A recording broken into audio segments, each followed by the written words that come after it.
Despite the storm of recent bad events, including CEO stock price manipulation and also rumors of medicine price control, the sun will always shine after the storm for BDMS, leading to strong fundamentals.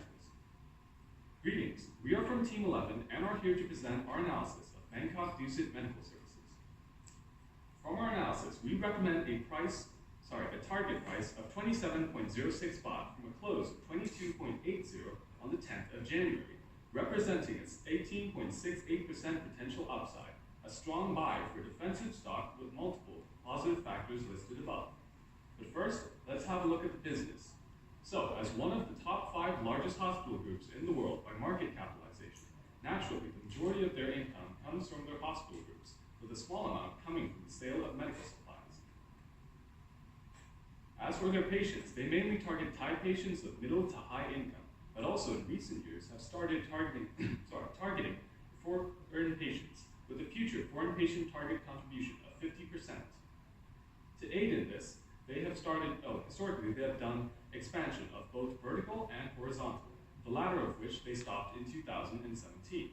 Currently, they focus more on consolidation, using their hub and spoke model for each of their hospital groups, allowing for strong economies of scale, patient referrals, and also synergy effects. They have also made multiple strategic alliances with both local and foreign institutions. All of this helps prepare them for the growth factors, the first of which is increased urbanization. This is significant as the majority of their target patients and their hospitals are within urban areas. There is also the case of an aging population, which Thailand will soon realize. An aged population has a lot more health problems, like NCDs or non-communicable diseases, which require high-quality healthcare like that provided by BDMS. There is also local opportunities with the recent case of PM 2.5. All of these growth drivers and opportunities can be captured using BDMS's strong competitive position, which Yanisa will talk about. BDMS almost achieves super tertiary care based on the target patients by income level and medical sophistications. We classify the peers into 3 major groups: the global, the regional, and the local comparisons. Let's move on to the global comparison first. BDMS have the highest percentage of EBITDA margins and net profit margins based on the market capitalization. Besides that, they charge the lower price. And the trauma mortality rate, they got the lowest percentage as well. Moreover, the 5-year to most primary survival rate, they got the highest percentage among of these group countries. In the regional comparisons, we believe that IHH is main competitors, and we found out that BDMS have more JCI, Joint Commission International Standard, than IHH, and they charge the lowest price as well. In terms of geographical customer, BDMS strongly focuses on the upper ASEAN level. And in the regional comparisons, BDMS have the highest percentage of market share. And according to this point, we select BH to compare BDMS directly based on the similar business objectives. And we found out that there are 3 main significant factors that BDMS stronger than BH. First is prices, second, economy of scale, and third, 10 centers of excellence, which provide a comprehensive healthcare and up-to-date medical technologies in order to meet JCI standard. And they can share the patient's document data by the digital technology as well. Currently, BDMS is establishing a new wellness clinic to deliver the world-class services, and the target patients are directed for high-end Thai and international patients as well, to create great value in order to achieve super tertiary care. This provides a strong competitive advantage for the BDMS, allows them to have the excellent financial performance, which usually we talk about it. Come to BDMS financial performance, increasing patient value, supported by medical tourism, trend of insurance and preventive care, with higher price due to medical inflation and complexity of disease, lead to strong revenue growth during the forecast period. BDMS has the highest EBITDA margin, increased by 18% year-over-year, with 10 centers of excellence contributing to 49% of total revenue and 56% of EBITDA. The EBITDA margin is expected to reach 25% by 2021, fulfilling its long-term goal. Company also intends to reach utilization 75% by increasing insurance patient base, improving efficiency, enhance synergy with existing hospitals. Compared to peers' average, BDMS has higher net profit margin and utilization rate, showing good ability to generate enough profit to support business operation and expansion. as well as provide cash to equity holders and return from invested capital. Talking about ROIC, it has covered WACC since 2015, with gradually increasing gap, indicating more favorable returns from investment. Leverage is stable under its covenant, with a decreasing debt to capitalization in the next 5 years, confirming long-term business stability and lower risk exposure, make companies' value increase over time. After we saw the solid financial performance of BDMs, now let's continue with our evaluation. After considering BMS financial performance, now we arrive to BMS valuation. Our version is composed of two approaches: a multiple analysis EV over EBITDA, a multiple analysis statistical approach, and a discounted cash flow. We use GroupFourth as a weight for the multiple analysis since it represents non-strategic shareholders, which they are likely to be a shorter-term investor and they concern more about the reasonable price rather than the intrinsic value. The remaining percent of the weights go to discounted cash flow since it represents strategic shareholders, which they are likely to be a longer-term investor and they concern more about the intrinsic value. This version approach led us to the target price of 27.06 baht, representing an 18.68% upside potential. Now let's talk about each version approach in detail. For discounted cash flow, we use free cash flow to firm because we expect that the firm capital structures will be unstable in the future due to the repayment of debts after expansion stage. We use capital asset pricing model for the cost of equity and the actual cost of debt resulting in 8.14% WACC. For terminal growth rate, we will half and half between World and Thailand long-term GDP growth rate. This version approach results us in 30.99 baht target price. For multiple analysis, we use EV over EBITDA because it is a capital structure neutral, and we believe that it is a good representative of the firm financial performance since it eliminates both effect of financing and accounting decision. Our peer was determined based on the similar target customers, similar quality of service, and the location of hospitals. This version approach led us to the target price of 23.3 baht. And in order to confirm our multiples, we initiate a multiple analysis statistical approach. We select a group of stock from set index to run the allocations using EV over EBITDA as independent variable and capital expenditure along with depreciation over EBITDA as the independent variable. This version approach led us to the target price of 26.28 baht. Next one, we'll talk about the limited list. In order to emphasize our intrinsic value, we performed 100,000 times Monte Carlo simulation. Incorporating three variables, we observed a 98.5% probability of a buy recommendation. This is our price range for our intrinsic value for both DCF and EV per EBITDA, and it clearly shows a higher proportion of upside potential. WACC and terminal growth rate, which are the two most sensitive variables when it comes to valuation, we also performed a sensitivity analysis on these two, and the majority of the results still recommends a buy. To complete our analysis, we're going to guide you through some of the main risks of BDMS.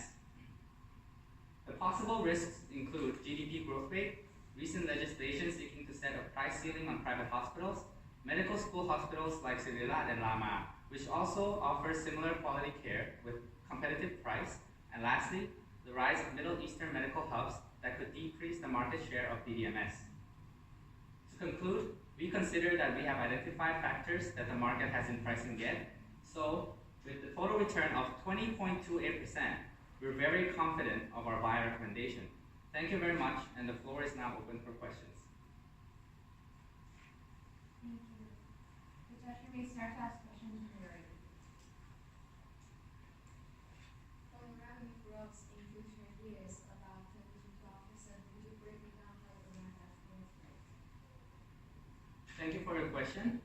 We derived our revenue growth from separating first into Thai patients and international patients, and separate them again for IPD and OPD.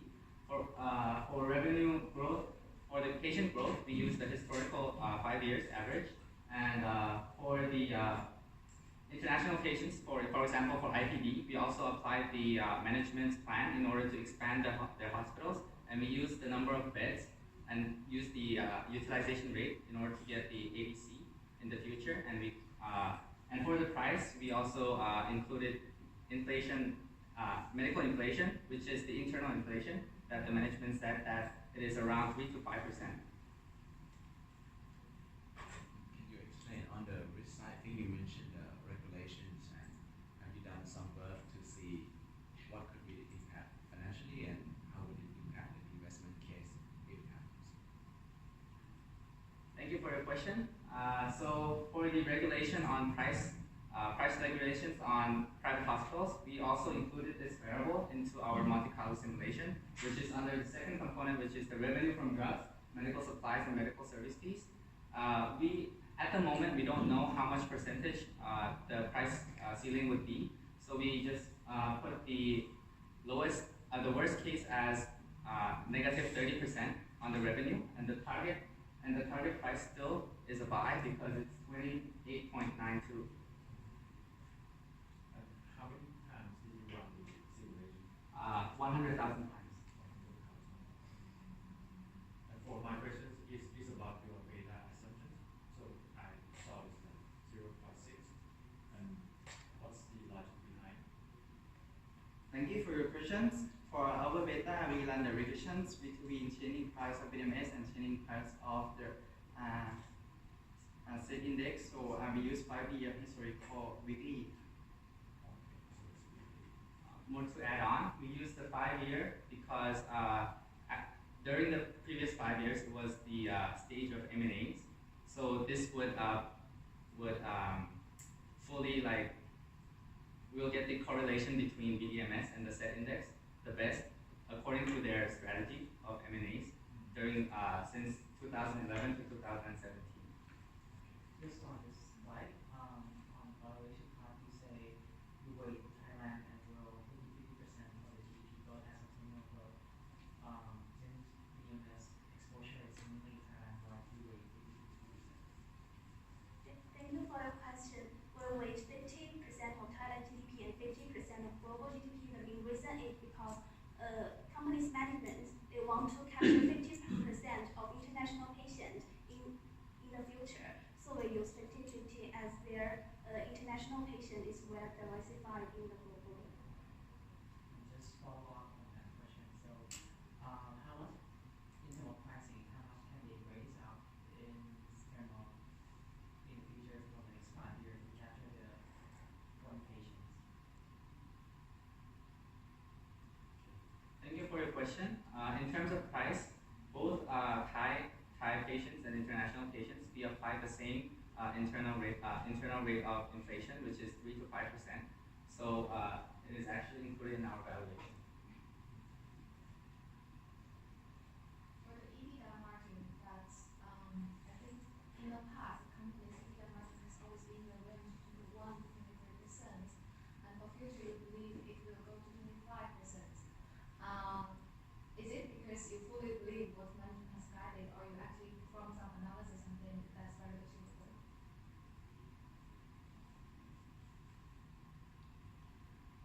Thank you for your question. Because of special business model, hub and spoke model allows the companies to sharing the cost, sharing the medical personnel, sharing the equipment within the strong network.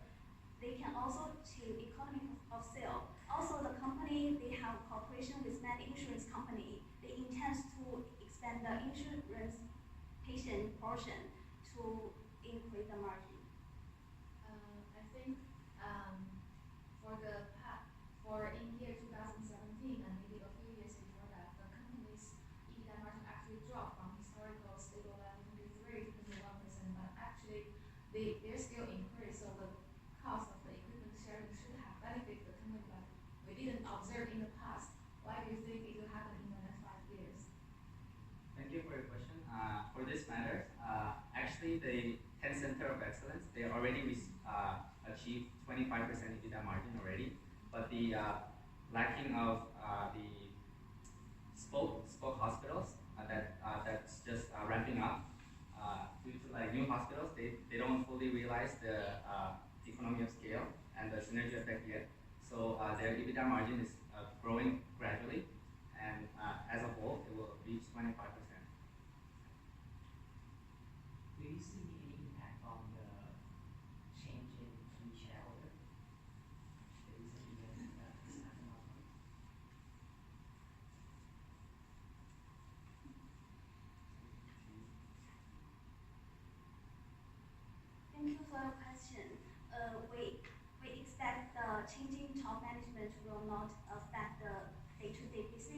position since the CEO and his daughter already resigned from board of director, but the remain is the same.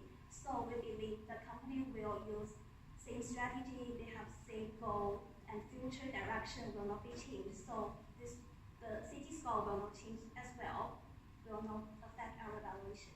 Moreover, now there is a substitute from the directors, Mr. Prasad also, and also substitute from Ms. Paramakon.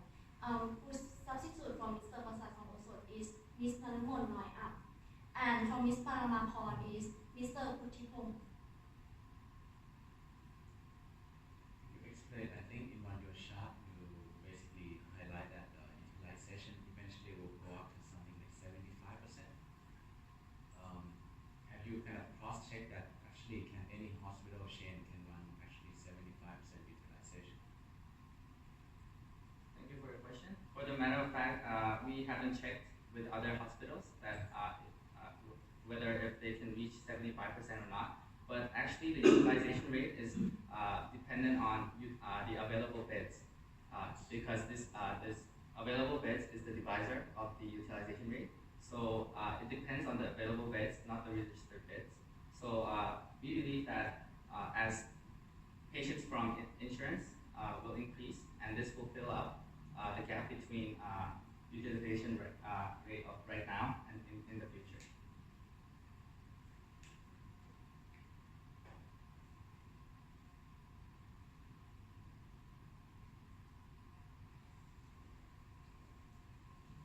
And I think when you run Monte Carlo, right, there's still case of that this is going to be bad investment. Can you highlight what needs to happen for this investment to go wrong? Thank you for your question. For our Monte Carlo, if all three variables are in the worst case, which is the cost of hospital operation and goods sold, actually this matter it goes higher by 10%, and the second variable decreased by 30%, and utilization rate dropping to 60, which is right now at this time utilization rate is higher than 60.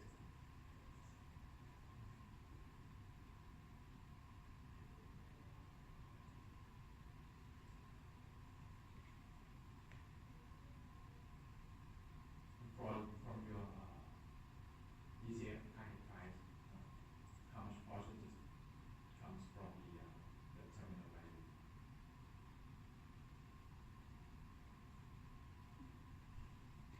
Because it derives a big part, right?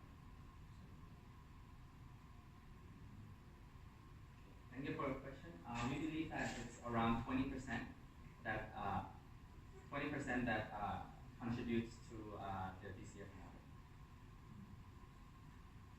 Only 20% comes from terminal value. Sorry, I made a mistake. It's actually about 70%. 70.